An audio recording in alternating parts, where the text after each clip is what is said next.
आपण पाहत आहात जनता न्यूज एक्सप्रेस।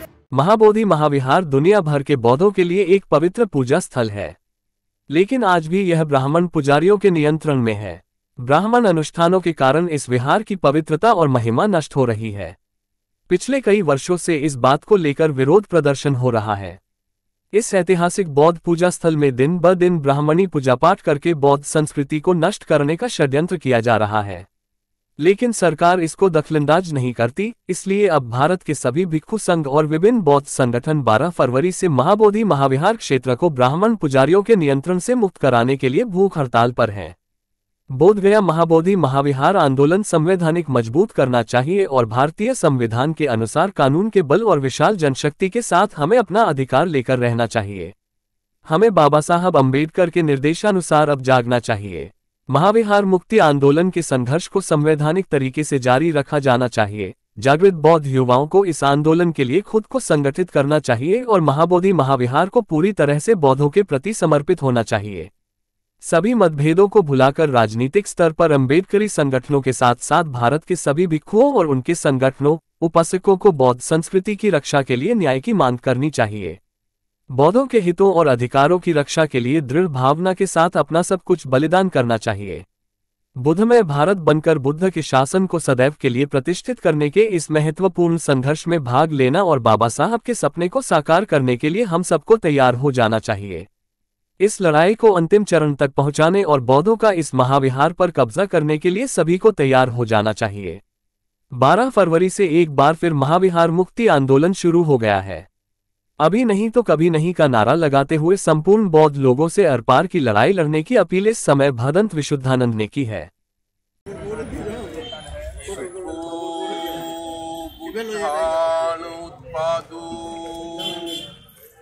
सुखो सद्धम्म देशना सुखा संघर्ष सामग्री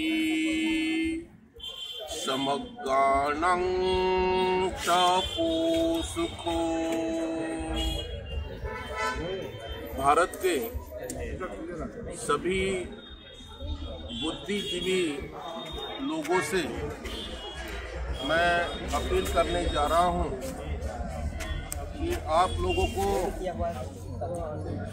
न्याय की भाषा तो जरूर आती होगी। एक बार अपना पूरा परिचय दे दीजिए। मेरा नाम भिक्षु विशुद्धानंद बोधि महाथेरो। मैं औरंगाबाद में रहता हूँ। गए 40 साल से वहाँ धम्म प्रचार प्रसार का कार्य किया है। एक बहुत बड़ा विहार बोधगया में बनाया है, एक विहार बम्बई में और एक औरंगाबाद में। तो लगातार धम्म प्रचार के हेतु बोधगया में बहुत लोगों को ट्रिप में लाकर यहाँ अच्छा सा रेसिडेंस बनवाया है, भिक्षु विहार बनवाया है लोगों को रहने के लिए।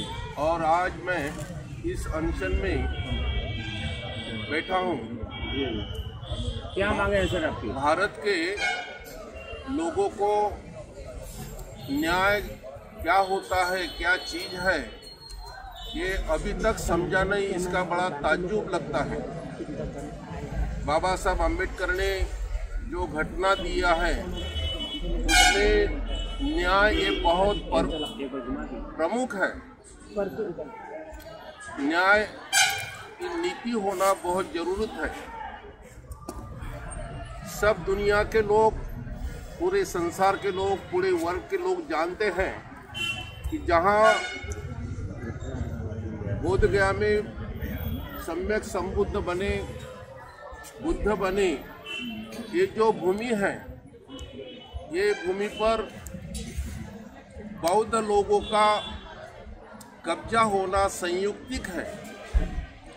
कोई भी नहीं चाहेगा कि बौद्ध विहारों में कोई हिंदू का कब्जा हो या मुस्लिम मस्जिद पर कोई हिंदू का कब्जा हो या गुरुद्वार पर कोई हिंदू का कब्जा हो। ऐसे संसार में कहीं भी उदाहरण नहीं मिलेगा। लेकिन डॉक्टर बाबा साहब अम्बेडकर जी ने 1956 में बौद्ध धर्म की दीक्षा देकर तमाम भारतीय लोगों को बौद्ध बनवाया है। और अभी ये बौद्ध अनुयायी बहुत श्रद्धा से बुद्ध गया में आते हैं। भगवान बुद्ध का जन्मस्थली का ज्ञान प्राप्ति स्थली का दर्शन बहुत श्रद्धा से लेते हैं। लेकिन अनुभव ये आता है कि यहाँ कॉमन लोग रोक टोक लगाते हैं, अपनी दादागिरी चलाते हैं और ये महाविहार अपने कब्जे में है, इस रवैये में रहते हैं। बौद्ध भिक्षुओं को बैठने में दिक्कत है, भगवान बुद्ध की पूजा करने में दिक्कत है और बहुत स्वतंत्रता से रहना, ध्यान करना, इन सभी दिक्कतें ये बीटीएमसी के लोग खड़े करते हैं। सही में तो बीटीएमसी लोगों का इस पर कोई अधिकार होना नहीं चाहिए। ना वो बाप दादे से बुद्धिस्ट हैं, ना वो बुद्ध धर्म का अवलंबन करते हैं। वो बीटीएस में जितने लोग हैं उन्होंने अभी तक डिक्लेयर नहीं किया कि हम भी बुद्धिस्ट लोग हैं। और जो कुछ लोग हैं वो सब हिंदू धर्म को पालने वाले हैं, अपने घर में हिंदू धर्म का पालन करते हैं। जो भगवान बुद्ध को मान्य नहीं है और भगवान बुद्ध को विष्णु का अवतार बताते हुए ये कब्जा जारी रखने का प्रयास कर रहे हैं। भगवान बुद्ध का शिवलिंग अभी कुछ सालों में बिठाकर और कुछ महंत लोगों की समाधि वहां लगाकर भगवान बुद्ध के पूरे विहार में कब्जा करके और अपने बाप दादों के पितृपक्ष करने आके भगवान बुद्ध के ज्ञान स्थली पर बहुत बड़ा आक्रमण करके कब्जे में ले बैठे हैं। दुख इस बात का है कि जितना भी बुद्ध विहार पर दान आता है वो सब लोग अपने परिवार के लिए खर्चा करते हैं, खाते हैं और बहुत बड़ा पाप कर्म वो करने जा रहे हैं। जिन जिन लोगों ने पाप कर्म किए हैं अभी तक उन लोगों को पैरालिसिस हुआ है। वो लोग महंत लोग सड़ के मर रहे हैं, अभी भी मर रहे हैं और भी मरे हैं। तो ये पाप की दुनिया में रहते हुए और इतने सब लोगों की बददुआ लेते हुए इन लोगों का मृत्यु बहुत भयानक और विचित्र विक्षिप्त होने जा रहा है। तो ये लोग सुधरेंगे नहीं, इसलिए हम लोगों ने ये अनशन का काम शुरू किया है कि सरकार को अनागारी धम्मपाल जी के शुरुआत से अभी तक ये मांग जारी है। लेकिन सरकार आरएसएस का है, बीजेपी का है और धर्मद्रोही है। भगवान बुद्ध के बुद्ध धर्म को विरोध करने वाले हैं। भगवान बुद्ध ने ईश्वर को नाकारा है, फिर भी ये लोग जानते हुए भगवान बुद्ध पर थोप रहे हैं, इधर उधर देवी देवताओं बिठा रहे हैं और अपनी मनमानी करने जा रहे हैं। सरकार इतना नादान नहीं, इतना मूर्ख भी नहीं।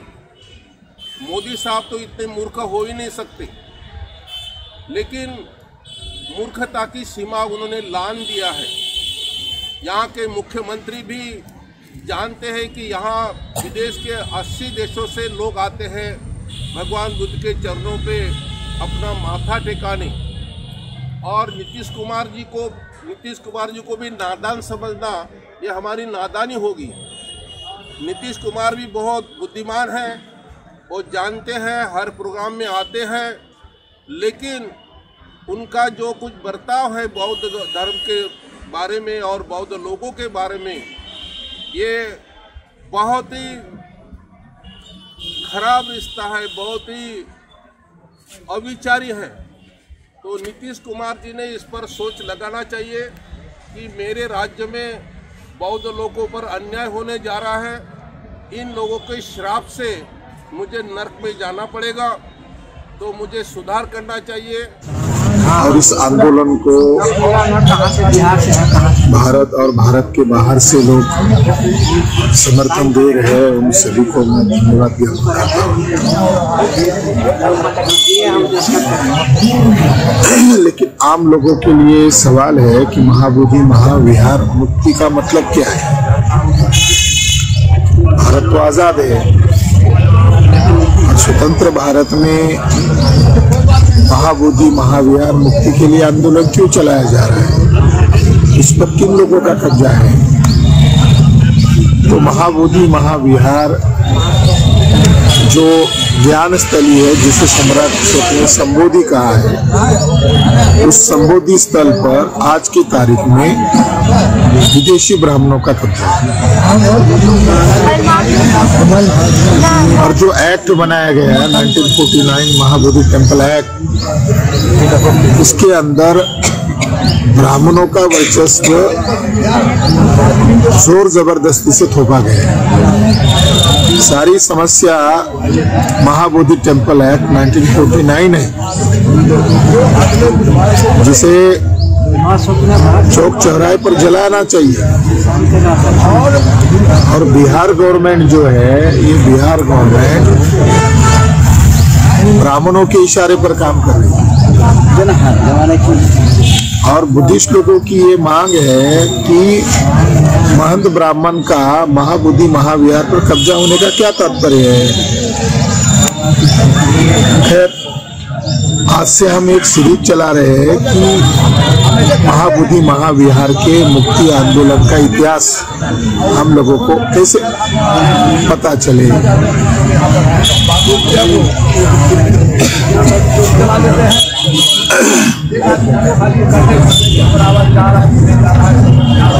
महाबोधि महाविहार का लिखित दस्तावेज 4th सेंचुरी में फाहियान के ट्रैवल में आपको मिलता है और 7th सेंचुरी में आए हुए व्यास संघ के सफरनामे में इसका आंखों देखा हाल देखने को मिलता है। फाहियान और व्यास संघ के सफरनामे के कारण भारत के तमाम बौद्ध स्थलों को खोज करना आसान हुआ।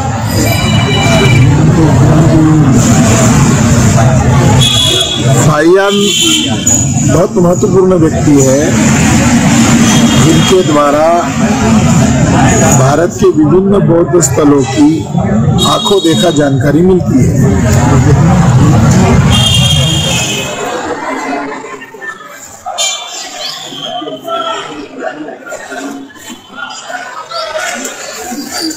चारों महास्तूप बुद्ध का जन्म स्थान, बोधि प्राप्त स्थान, धर्म चक्र परिवर्तन स्थान और परिनिर्वाण स्थान है।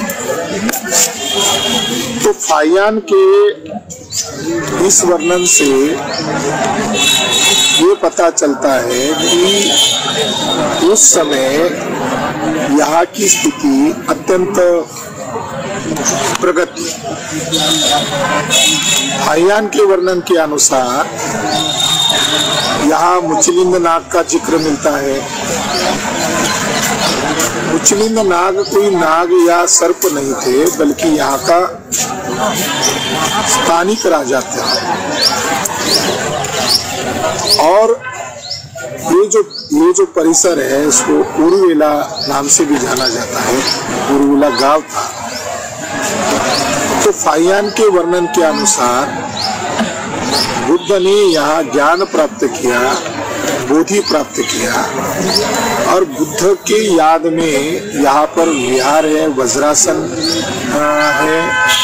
और बुद्ध के फाहियान के इस वर्णन के अनुसार 4 जगह पर बड़े बड़े विहार होने का जिक्र है, जो बुद्ध के जन्म स्थल, ज्ञान प्राप्ति, धम्मचक्र प्रवर्तन और महापरिनिर्वाण। इन वर्णन से पता चलता है कि फाहियान के समय में चारों स्थान पर विहार थे। बुद्ध का जो आध्यात्मिक स्ट्रगल हुआ वो मार्ग के साथ हुआ, इसका भी वर्णन इसके साथ मिलता है। और बुद्ध दृढ़ संकल्प के साथ 7 दिन बैठे और उन्होंने ज्ञान प्राप्त किया, बोधि प्राप्त किया, इसका भी वर्णन फाहियान के वर्णन में मिलता है। सुजाता की खीर का भी जिक्र इस वर्णन में पाया जाता है। तो फाहियान के समय में यहाँ कोई मंदिर होने, ब्राह्मणवादी प्रतीक होने का यहाँ कोई सबूत नहीं मिला। फाहियान चाइनीज भिक्षु थे और उन्होंने जो वर्णन किया वो आंखों देखा वर्णन है। और उन्होंने ये भी कहा कि बुद्ध जाकर इतने वर्ष हो चुके हैं मगर आज भी बुद्ध की शिक्षाओं पर अमल किया जाता है, खास करके बुद्ध के विनय पर अमल किया जाता है और भिक्षु संघ उसका पालन करते हैं। ये स्थान अत्यंत महत्वपूर्ण स्थान होने के कारण यहाँ देश और दुनिया के लोग आते थे और बौद्ध भिक्षु संघ को दान मिलता था। लगभग 3000 की संख्या में यहाँ भिक्षु निवास करते थे। 4वीं शताब्दी में यह स्थान अत्यंत प्रगत और अत्यंत विशाल स्थान था, ये इस जानकारी से पता चलता है। फाहियान के आंखों देखे वर्णन से ये बात साफ हो रही है कि ये प्योर बुद्धिस्ट स्थान था और बुद्ध की याद में जगह जगह पर स्तूप बनाए हुए थे, बुद्ध की मूर्तियां यहाँ स्थापित हुई थी और दुनिया के लोग इस होली प्लेस पर, इस पवित्र जगह पर आकर बुद्ध को वंदन करते थे, जहाँ बुद्ध को दुनिया का कल्याण करने वाला ज्ञान आर्य अष्टांगिक मार्ग के माध्यम से जो संबोधि प्राप्त हुआ था, इसका वर्णन इस जगह पर मिलता है। जो जहाँ पर बुद्ध सप्ताह भर बैठे थे, जिस वज्रासन पर बैठे थे, उस वज्रासन का भी बोधि वृक्ष के पास बिठाया हुआ वज्रासन का मेजरमेंट के साथ वर्णन किया गया। वो वज्रासन सम्राट अशोक के द्वारा निर्मित वज्रासन है, जिसकी खोज अलेक्जेंडर कनिंघम के द्वारा 1890 में की गई थी। तो फाहियान के वर्णन के अनुसार ये बात प्रमाणित होती है कि ये स्थान बुद्धिस्ट स्थान है और यहाँ भी धर्मियों का 4वीं शताब्दी में अंशता भी नियंत्रण नहीं था। तो इस वर्णन से ये बात साफ होती है कि ये पूर्णतः बौद्ध स्थान है और ये स्थान दुनिया का पवित्र स्थान है। इसलिए दुनिया के लोग यहाँ आकर बुद्ध को नमन करते हैं, इस मूर्ति को नमन करते हैं जिस पर आज भी धर्मी लोगों का, ब्राह्मणों का कब्जा है और उसके लिए पूरे देश भर से लोग इकट्ठा होकर महाबोधि महाविहार के लिए अमरण अनशन पर बैठे हैं।